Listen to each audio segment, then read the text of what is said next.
بسم اللہ الرحمن الرحیم۔ شروع اللہ کے نام سے جو بڑا مہربان نہایت رحم والا ہے۔ معزز سامعین کرام، سورۃ مریم قرآن مجید کی 19ویں سورت ہے۔ یہ سورت مکی ہے اور اس میں کل آیات 98 ہیں، یعنی 98 آیات ہیں۔ اس سورت میں مختلف انبیاء اور ان کی زندگیوں کا ذکر ہے۔ خاص طور پر حضرت مریم علیہ السلام اور حضرت عیسیٰ علیہ السلام کا تذکرہ کیا گیا ہے۔ سورت مریم کا خلاصہ۔ نمبر 1، آغاز۔ سورت مریم یعنی سورت کے شروع میں اللہ تعالیٰ کی عظمت اور اس کی صفات بیان کی گئی ہے۔ نمبر 2، حضرت زکریا علیہ السلام کا ذکر۔ حضرت زکریا علیہ السلام کی دعا اور اللہ تعالیٰ کا انہیں حضرت یحییٰ علیہ السلام کی بشارت دینا۔ نمبر 3، حضرت مریم علیہ السلام کا واقعہ۔ حضرت مریم علیہ السلام کی پاک دامنی اور ان کے بیٹے حضرت عیسیٰ علیہ السلام کی ولادت کا ذکر۔ نمبر 4، حضرت عیسیٰ علیہ السلام کی باتیں۔ حضرت عیسیٰ علیہ السلام کا اپنے بچپن میں بات کرنا اور اللہ کی عبادت کی تاکید۔ معزز سامعین کرام، نمبر 5، دیگر انبیاء کا ذکر۔ حضرت ابراہیم علیہ السلام، حضرت اسحاق علیہ السلام، حضرت یعقوب علیہ السلام، حضرت موسیٰ علیہ السلام، حضرت اسماعیل علیہ السلام کا ذکر۔ نمبر 6، آخری حصے میں اللہ تعالیٰ کی وحدانیت، آخرت کا ذکر اور لوگوں کو ایمان کی دعوت۔ اہم مضامین: توحید کی دعوت اور شرک سے بچنے کی تاکید۔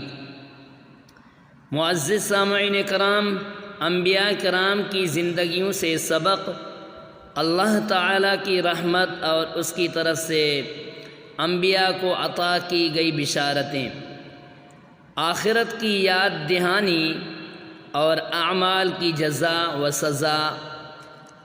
معزز سامعین کرام، فوائد: اللہ کی رحمت کی امید، انبیاء کی زندگیوں سے سبق حاصل کرنا، ایمان کی مضبوطی، مشکلات میں اللہ کی مدد پر یقین۔ اگر آپ کو سورت مریم کی کسی خاص آیت یا موضوع پر مزید تفصیل درکار ہو تو براہ کرم بتائیں۔ سورہ مریم کے حوالے سے مزید تفصیل میں جانے کے لیے ہم اس کے کچھ اہم آیات اور ان کے معنی و تفاسیر پر بات کر سکتے ہیں۔ تفصیل: آیت نمبر 1 سے 15، حضرت زکریا علیہ السلام اور حضرت یحییٰ علیہ السلام۔ آیت نمبر 1 سے 2، سورت مریم کا آغاز کافہا یا عین صاد سے ہوتا ہے، جو حروف مقطعات ہیں۔ اس کے بعد اللہ تعالیٰ نے حضرت زکریا علیہ السلام کی دعا کا ذکر کیا۔ آیت نمبر 3 سے 6، حضرت زکریا علیہ السلام نے اولاد کی دعا کی، جبکہ ان کی عمر زیادہ تھی اور ان کی بیوی بانجھ تھی۔ انہوں نے اللہ سے صالح اولاد کی دعا کی جو ان کے بعد ان کے دین کا وارث بنے۔ آیت نمبر 7 سے 9، اللہ نے حضرت زکریا علیہ السلام کو حضرت یحییٰ علیہ السلام کی بشارت دی، جو نیک، پاکیزہ اور نبی ہوں گے۔ آیت نمبر 10 سے 15، حضرت زکریا علیہ السلام کو نشانی کے طور پر 3 دن تک بات نہ کرنے کا حکم دیا گیا۔ حضرت یحییٰ علیہ السلام کا ذکر ہے کہ وہ بچپن سے ہی اللہ کے فرمانبردار تھے۔ آیت 16 سے 40، حضرت مریم علیہ السلام اور حضرت عیسیٰ علیہ السلام۔ آیت نمبر 16 سے 21، حضرت مریم علیہ السلام کا اللہ کی طرف سے پاکیزہ بیٹا عیسیٰ علیہ السلام کی بشارت ملنا اور ان کا فرشتے جبرائیل سے مکالمہ۔ آیت نمبر 22 سے 26، حضرت مریم علیہ السلام کا بیٹے کی ولادت کے دوران ایک کھجور کے درخت کے پاس آرام کرنا اور اللہ کی طرف سے ان کی مدد۔ آیت نمبر 27 سے 33 حضرت عیسیٰ علیہ السلام کا اپنے بچپن میں معجزانہ طور پر بولنا اور اپنی نبوت اور اللہ کی عبادت کی تصدیق کرنا۔ آیت نمبر 34 سے 40 حضرت عیسیٰ علیہ السلام کی حقیقی حیثیت اور ان کے پیروکاروں کو اللہ کی وحدانیت کی تاکید۔ آیت 41 سے 50 حضرت ابراہیم علیہ السلام۔ آیات 41 سے 50 حضرت ابراہیم علیہ السلام کا اپنے والد کو توحید کی دعوت دینا اور ان کی قوم کی بت پرستی سے باز آنا۔ آیت نمبر 51 سے 65 حضرت موسیٰ علیہ السلام، حضرت عیسیٰ علیہ السلام، حضرت ادریس علیہ السلام۔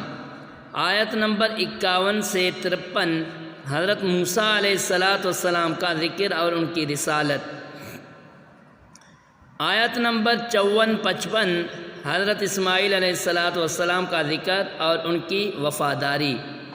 آیت نمبر 56-57 حضرت ادریس علیہ السلام کا ذکر اور ان کا بلند مقام۔ آیت نمبر 66 سے 98 آخرت اور نصیحت۔ آیت نمبر 66 سے 70 انسان کے موت کے بعد دوبارہ زندہ ہونے کے بارے میں شک و شبہات۔ آیات 71-72 ہر ایک کا جہنم سے گزرنا۔ آیت نمبر 73 سے 87 کا کفار کا انجام اور اہل ایمان کی جزا۔ آیت 88 اور 98 اللہ کی وحدانیت، انبیاء کی سچائی اور قیامت کے دن کی نصیحت۔ اہم نکات: اللہ کی وحدانیت، اللہ کی وحدانیت اور شرک سے بچنے کی تعلیم۔ معزز سامعین کرام، انبیاء کی مثالیں، انبیاء کی زندگیوں اور ان کے کردار کی مثالیں۔ معزز سامعین کرام، آخرت کا ذکر، قیامت کے دن کی یاد دہانی اور اعمال کی جزا و سزا۔ اگر آپ کو کسی خاص آیت کی تفسیر یا وضاحت چاہیے تو براہ کرم بتائیں۔ معزز سامعین کرام، ویڈیو اچھی لگی تو ویڈیو کو ثواب کی نیت سے صدقہ جاریہ سمجھ کر آگے شیئر کرنا مت بھولیے گا۔ السلام علیکم ورحمۃ اللہ وبرکاتہ۔